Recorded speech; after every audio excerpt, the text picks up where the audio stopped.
Yeah, well, I'm really glad that you brought this up. Raul Ibanez said something at the press conference last Friday that I've been thinking about. He said that it's baseball's hope that limiting the shift will change hitters' approach. Um, Ground balls are going to be hits again, right? And they think maybe hitters will then decide they don't have to try to lift every ball over all those infielders, and maybe they'll go back to trying to hit more line drives and hard ground balls. So, do you think that will happen? What will the cause and effect be? Well, the one thing I noticed when I came up was how so I felt like command was a priority, deception was a priority, sink, cut, run, uh, you know, in out of the strike zone, out in the strike zone. I felt like though that was the language that was uh, much more common when I first came up, and now the style is very powerful. Spin, velocity, strikeout, a hard break, maximizing the break on your breaking pitches, swings and misses. This is the language that I feel like is much more common now. You get paid based on strikeouts. You get paid based on decreasing walks, limiting contact. And so the hitters, it's really hard to match. In the minor leagues, we used to play pepper, um, a concentration, a focus on contact, spread the ball out, hit the ball on the ground. If you've got someone like just firing like 100-mile-an-hour fastballs in there, it's really hard to not match power with power. And so I feel at times that it'll be probably a hybrid version of today's game where there is a real emphasis on smashing the ball. But I do think we'll see a decrease in strikeouts. I do think we'll see a decrease in walks. I think we'll see more balls in play, but we're already seeing that. So I just think that the skill will continue to evolve. Guys will just get better. We're already seeing them get better. And then when you get that base hit through a hole and you see a base hit go up the middle on a ground ball, you hitters will probably shift their style to, you know what, I may gear down one and know that if I hit the ball well, there's probably a hit out there for me. So what you're describing earlier may be a reality, but it's always going to be countered, I feel like. And we'll see if pitchers change. We'll see if pitching styles change. So I can't answer that question. I'm just going off of what it's like to face today's pitchers. And you have to answer power with power. The very best hitters in the game. And this is who we walk through, through the metal detectors for and bring our little QR code tickets for. They're powerful. We don't have any Tony Gwynns. We don't have any, we've got very few guys that appeal to the crowd with high contact, hit the hole, look at that skill. Most of our guys, our big name guys, are about to break, a version of a home run record. They're going to, pitch and hit. They're going to, play the outfield for the Atlanta Braves. They're going to, play center field for the Anaheim Angels. And these are all 600 slug guys. These are all big, powerful guys. I can't think of very many guys that don't do powerful things with the bat, that are stars nowadays. Well, Joe, within that, you mentioned relativity. Do you ever, have in your mind about kind of what it should look like? Like what is that best version of that dynamic, that relationship between shifting and these rules? Because, yes, you are competing against each other relatively, but there's an absolute about like, sort of a pure form of the game. Do you ever think about what that is or what it could be? I mean, is it just bad for the game in general? Or, what's your global thought on that? It's fun cheering for a hit. Oftentimes we don't put music immediately after contact. You make contact and there isn't some sort of like, I'm walking, I'm walking. Right. Like it happens immediately after a tough walk at bat. And I don't know if there's a like, wow, like a crowd surge, a moment where there's excitement post walk. There's a groan after a hit by pitch, but people don't understand. Oh, that's really good. That's just a tear under a hit. That reaction doesn't occur. Yeah. Um, but there's a loud cheer after a ground ball or sliding RBI moment or a sac fly moment. So we have to respect the fan and sure, teams listen. The best teams are the ones that get on base the most offensively. There's no question about that. And good offenses win championships, or at least make it to the playoffs. So we have to respect that. And those come with lots and lots of walks. I mean, the Yankees were the perfect example in the 90s. If I'm not mistaken, they were a really strong, consistent, tough out team. And now it's much more common for teams to chase those players. But, hits are fun. Hits are fun, and seeing a player, slide into second base after a wrap double or ground ball down the line and there's a bang bang play at third base. This is a byproduct of balls in play. And so to me, I watch, I liken the home runs, walks, and strikeouts to the 3-point surge in basketball, where it felt like every game we got to watch, a kick out to a corner three. And well, free, but really, if you watch the finals, and the Warriors are an all-time great 3-point shooting team, but their style of play was so beautiful. Cuts to the basket, finishes around the basket, the occasional post play. It looked like the 3-point was complementing their beautiful style, and I feel like that's what the best teams now, the Braves, the Los Angeles Dodgers. I feel like those are the teams that are just so appealing to watch, because you get to watch a shortstop hit 300. You get to watch Mookie Betts, who's like a gem to watch, hit home runs, hit balls in the gap. To me, balls in play are a good thing. You get to show the athleticism of the defenders off, and the crowd gets to cheer immediately after a hit. A hit is, quite a pretty what's the word? It transcends all languages. Everyone understands a hit. Yeah, I mean, one example I mentioned from time to time is I was watching a Denver Nuggets game, and they had like a 3-on-1 with time running out, and they were down by 2. I know. And they you know where it's going, and they doubled Murray. I think the one guy kind of came from behind, so Murray threw a cross court to the corner 3. The guy kind of bobbled it, and instead of driving to tie the game, he backed up to the 3-point line and shot and missed in the game, and they lost by 2.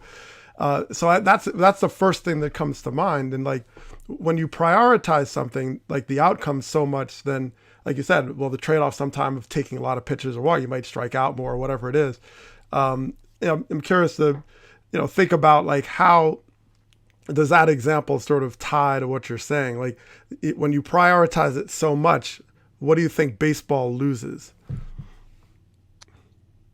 I don't know. I was guilty of it for a while. I mean, most of my career involved getting on base, and I had a lot of detractors. And I think with some distance, I get it. But not to make this question about me, but I'll answer from my own experience. I did it because it was home runs and hits are really hard to get. And so my best version was kind of a hybrid, getting on base, getting some hits, making the best of every at bat.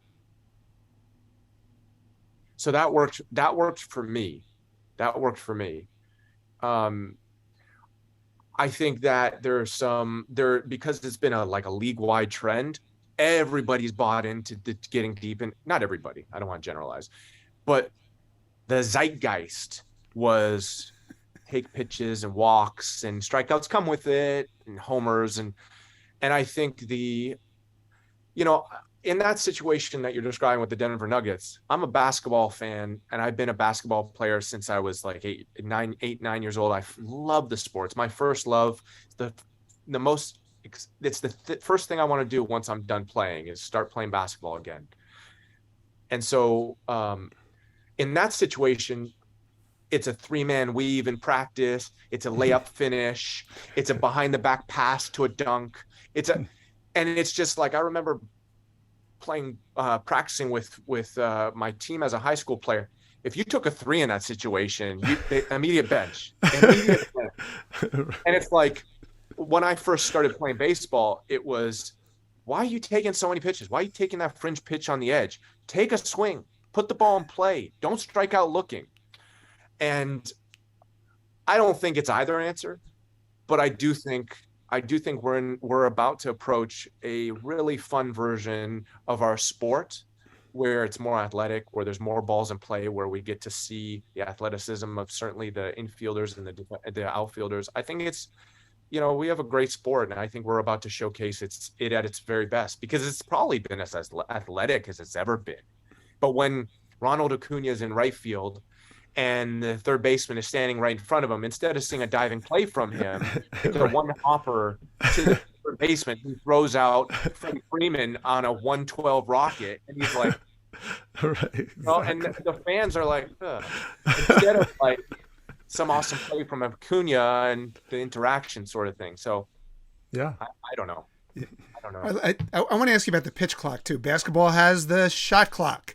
Back before there was a shot clock, the great Dean Smith, Hall of Fame coach, his teams would get the lead, and then they would stop playing. They just throw the ball around and go to that 4 corners thing. And in order to have a more entertaining game, a faster game, a better rhythm to a game, basketball went to a shot clock, and now baseball is going to a pitch clock. And you're actually one of the more deliberate hitters in the game between each pitch. In what way? I think you're about 18 and a half seconds per pitch now with no one on base. The clock's going to force you and everybody to change that, right? I promise you. I only take what's given to me. If it's at a 10-second clock, it doesn't move. It doesn't affect me at all. I will stand there. I can stand in the box and hit post swing and then get back. And I don't need the time. That's all I'm saying. Well, that'll be everybody. Everybody will have to do that. I was in so much pain every single at bat. I was like, oh my goodness. But no. Finish your thoughts. Sorry, I didn't mean to interrupt. No, it's okay. Well, I don't know that everybody is going to adjust so simply, so easily. The hitter with no one on base has to be in the box, locked in on the pitcher, 7 seconds after that clock starts to tick. How much impact do you think that will have on hitters?